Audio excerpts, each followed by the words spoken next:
Hi friends. நாங்கள் ஈசிஆரில் இருக்கிற புலிகுன்ற ஒரு பிளேஸ்க்கு தான் வந்திருக்கோம். இங்கே பார்த்தீங்கன்னா ஃபுல்லாக ஃபஸ்ட்டு என்ட்ரன்ஸ் ஆனதுமே ஸ்நாக்ஸ் தான் வச்சுருக்காங்க. நம்ம பாப்பா பார்த்ததுமே விட மாட்டேன், ஐஸ் வாங்கணும் அப்படின்னு சொல்லிட்டு ஐஸ் வித்தியாசமாக வந்து பண்ணி கொடுத்தாங்க. அதை வந்து ஆன் பார்த்துட்டே இருந்தா, என்னடா ஐஸ்னு கேட்டதும் உள்ள பாக்ஸ்லேருந்து எடுத்து கொடுக்காம அவங்க ஐஸ் வந்து ஒரு கியூப்குள்ளே வச்சு என்ன சொல்ற, ஒரு கிளாஸ்குள்ள வச்சு அதில் கலர் கலரா ஊத்தி குடுத்தாங்க. அத பாப்பா ஆச்சரியமா பார்த்துக்கிட்டே இருந்தா. அது எப்படா குடுப்பாங்க அப்படின்னு பார்த்துட்டே இருந்தா. அத கையில வாங்குனதும் பார்த்ததும் அவளுக்கு அவ்வளோ சந்தோஷம். ஐஸு அப்படின்னாலே போதும். அத வந்து சாப்பிட்றாளோ இல்லையோ அத வாங்கியே ஆகணும் ஃபுல்லாவே. ஆ எப்படா தருவாங்க? ஒவ்வொரு கலரா ஊத்திக்கிட்டே இருக்காங்க. அது டிஃப்ரெண்ட்டா இருக்கேன்னு சொல்லிட்டு ரொம்ப நேரமா பார்த்துட்டே இருந்தா. வாங்கிட்டா. கடைசியா வந்து வாங்கிட்டா. வாங்குனதுக்கப்புறம் அப்படியே வாயில வச்சதும் அவளுக்கு அவ்வளோ சந்தோஷம். ஐஸ வந்து ஒரே ஒரு தடவ லிக் பண்ணதும் அப்படியே அவ்வளோ ஹாப்பி ஆயிட்டா.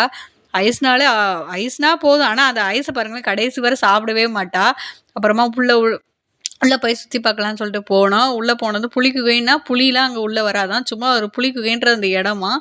அது வந்து உள்ள போய் பார்த்து அப்படியே கொஞ்ச நேரம் உள்ள உட்காந்துருந்தோம். இதான் புலி குகைன்ற இடம். அங்க வந்து யாளி அப்படிங்கிற அந்த உருவம்லாம் பதிச்சிருந்தாங்க. ஃபுல்லாவே அந்த இது இருந்துச்சு அந்த கல்லுல வந்து. அங்க கொஞ்ச நேரம் உட்காந்துட்டு புலிக்கு கிட்ட உட்காந்துட்டு ரெஸ்ட் எடுத்துட்டு பார்த்தேன்னா, இங்க என்னன்னா ஒரு பாதாளம் மாரி உள்ள போச்சு. நம்ம தான் ஒண்ணு இருந்தா பார்க்க மாட்டோமே. ஒண்ணு ஏதாவது டிஃபரெண்ட்டா இருந்தா உள்ள புகுந்து பார்த்தோம்னு நெனைப்பேன். உள்ள போய் பார்த்தேன்னா ஒண்ணும் இல்ல. அது வந்து தண்ணி போற பிளேஸ் தான். இங்க வந்து ஃபுல்லாவே மழை பெஞ்சு தண் தண்ணி தேங்கிடுச்சு அப்படின்னா, தண்ணி போறதுக்கான இடம் தான். லாஸ்ட்டா அந்த புலிக்குகைய ஃபுல்லா அப்படியே ஒரு தடவ வியூ பண்ணி பார்த்துட்டு, சைட்ல போய் பார்க்கலான்னு பார்த்தா, அந்த சைடு வந்து பார்க்கு இந்த மாரிலாம் இருந்துச்சு. பாப்பா வந்து ஐஸ வச்சு பேசிக்கிட்டே வந்தா. ஃபுல்லாவே ஐஸ வச்சு சாப்பிடவே இல்ல. அந்த ஐஸ் ஃபுல்லா உருகி ஜூஸா மாறிடுச்சு. கையில வச்சு அதுவா பேசிட்டே வந்துருச்சு. அது வரவே மனசில்ல. அதுக்கு வந்து அங்கேயே இருக்கணும் அப்படின்னு சொல்லிட்டு, "அங்கேயே உட்காரலாம்ப்பா" அப்படிங்கிறா. அப்புறமும் அந்த ஐஸையும் வச்சுட்டே நெடுக ஃபுல்லா கூட்டிட்டே போலான்னு சொல்லிட்டு போனோன்னா, அங்க ஃபுல்லா பார்க் மாரி இருந்துச்சு, அந்த சைடு. அப்புறம் பார்த்தா நாயெல்லாம் உள்ள இருந்து பின்னாடியே வருது நம்ம நாயெல்லாம். சுத்தி பார்த்துட்டு, அப்புறமா அந்த பார்க் மாரி இருந்தது. அங்க கொஞ்சம் நிழலா இருந்துச்சு. அங்கங்க உட்காந்துட்டு அப்படியே போனோம். அப்புறம் ஒரு இடத்துல பாறை மட்டும் அப்படியே நிக்குதுங்க. அந்த தொங்கு பாறை மட்டும் அப்படியே ஸ்டடியா நிக்குது. அப்புறம் இந்த சைடு பார்த்தோன்னா, கோயில் மாரி இருந்துச்சு. அது உள்ள போய் பார்த்தோம் அப்படின்னா, சிவன் கோயில். அந்த லிங்கம் வந்து வெளியிலேருந்து பார்க்கும்போது தெரியிற மாரியே வச்சிருந்தாங்க.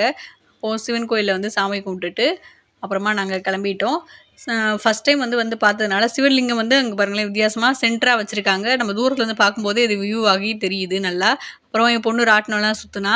ராட்டினம்லாம் நல்லா சுத்திட்டு, அ அப்பவும் அந்த ஐஸ் இன்னும் சாப்பிட்டு முடியல. அந்த ஐஸ கையில வச்சுக்கிட்டே வந்தா.